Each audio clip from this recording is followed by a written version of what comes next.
Hello, good morning, good afternoon, depending on the time you get to watch this.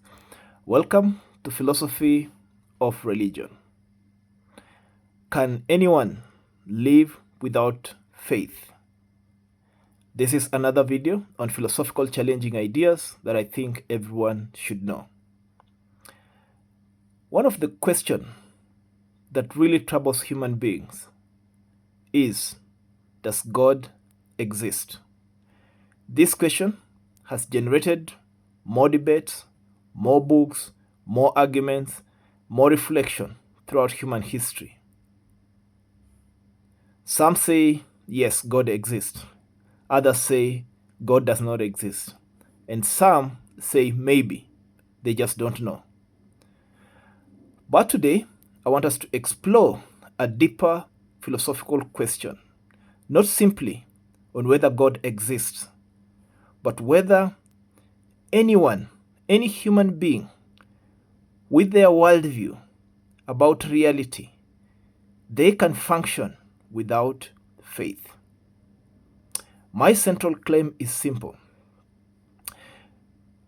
The real difference between theists, those who believe God exists, and atheists, those who believe that God does not exist, is not that one has faith and the other does not have faith.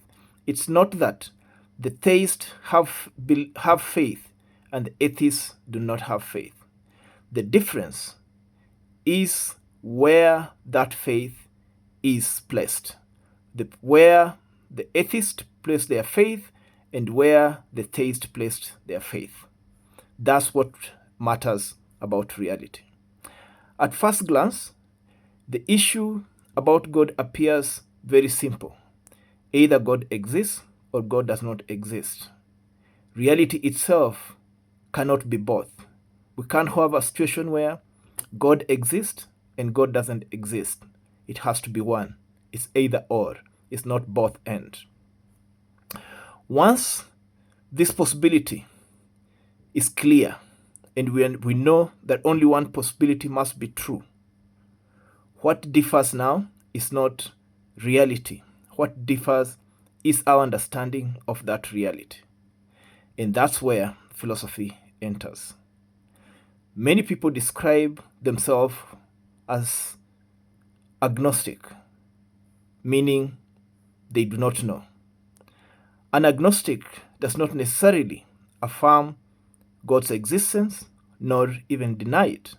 Instead, the agnostics say, I do not know. Philosophically, this is just a position about knowledge rather than a belief.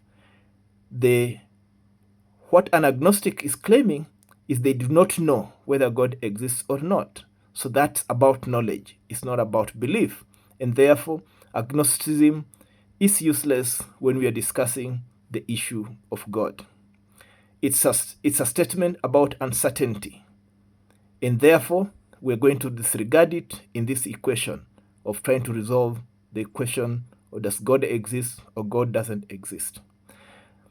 And it reminds us that the question of God is not easily settled once you remove agnosticism. So how does human beings reason about God? Whether one becomes a theist or atheist, most people begin with the same tools, or all of us begin with the same tools. We begin with observation, reason, and we look around the universe. We see its order, its complexity, its beauty. We see suffering. We see its seeming that it has apparent purpose or lack of it. And from these observations, we attempt to draw conclusions about the nature of reality, or what we think reality is, whether God exists or not. And therefore, there are those who argue for God's existence. And some of the arguments that have been developed philosophically are the examples, like the cosmological argument, which argues that the universe exists, and they question, why is there something rather than nothing. Others point to the apparent fine-tuning of the physical laws. Gravity seems to be so fine-tuned. When you look at things, even at the quantum level, the numbers are really fine-tuned. Then we ask ourselves, why do constants of science exist? Why does nature appear so precisely calibrated? Still others point to consciousness. They ask themselves, if human beings are just material, why does some of the material have consciousness? These arguments do not claim to prove that God's existence in absolute certainty. Rather, they attempt to show us that belief in God is rational. Then there are those who argue against God's existence. These are critics, and their criticism is a powerful objection. They argue, if God is perfectly good and all-powerful, why does evil exist? And therefore the problem of evil becomes a very serious argument against God's existence. Why do innocent people suffer? Why does natural disaster occur? Why does the universe often appear indifferent to human hopes and wishes or desires? Others argue that science is increasingly explaining phenomena, and therefore we do not need divine explanation. As a scientific explanation expands, some conclude that God is a necessary explanation. These arguments attempt to show that disbelief in God is actually rational. But there is a limit to this reasoning, either whether it's the reasoning of theism or reasoning of atheism. Now, we arrive at a very crucial philosophical insight. Neither side possesses proof that compels every rational person to agree with their side. The theists do not have proof of their claim on God existing. Neither do atheists have proof on their claim that God does not exist. The evidence can be interpreted differently. The same universe produces both believers and non-believers. The same facts generate competing conclusions, and this suggests that reason alone may not completely settle the debate or the question of God's existence. And here's the heart of my argument. Every worldview, whether it's atheist or theist, eventually rests on foundational commitments that are not themselves based on either reason or observation. The theists believe that reality ultimately originates from divine source. And the atheists believe that reality ultimately requires no divine source. Both positions, in my view, go beyond what they can directly demonstrate by empirical science or even reason.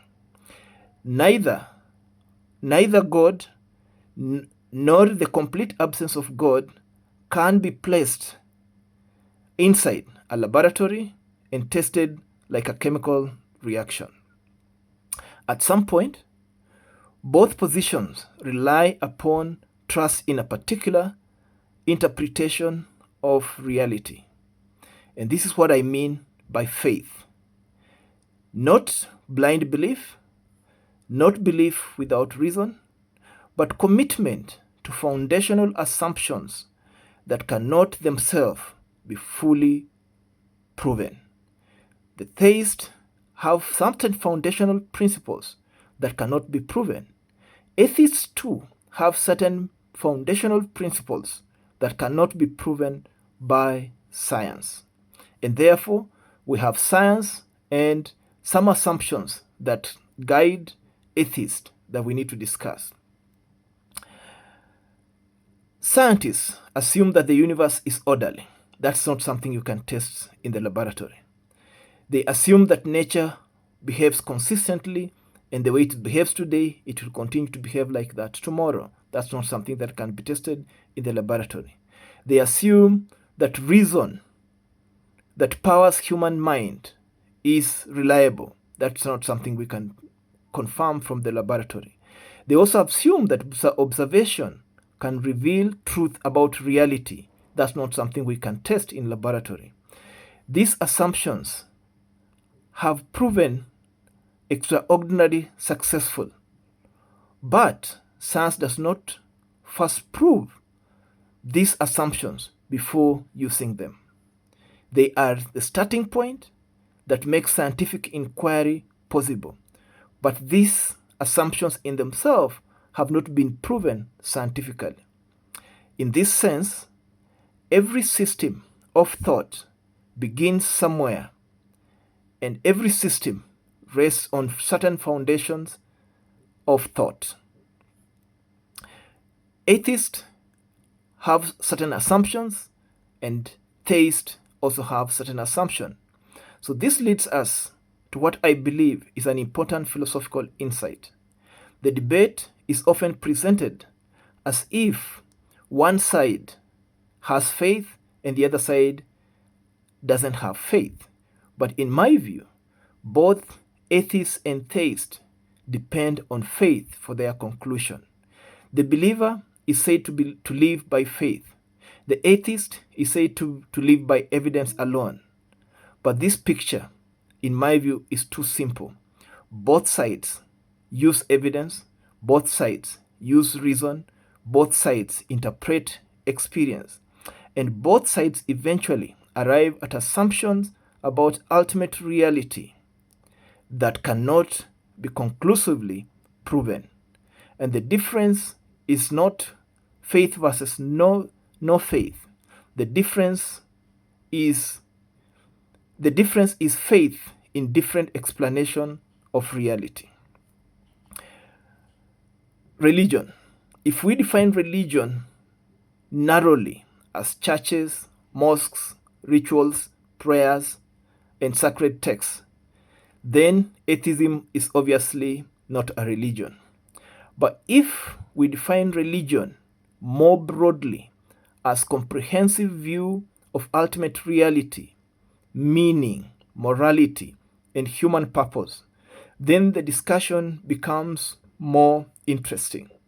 Both theism and atheism attempt to answer certain profound questions. The question of why is there something rather than nothing? What is the source of morality? What is human nature? What happens after death? What ultimately matters? Different answers emerge, but answers nonetheless. Perhaps the deepest issue is not whether people have faith. The deepest question is, what kind of faith do they have? What kind of assumptions are they making about reality? Why do they trust those assumptions? Are those assumptions justified?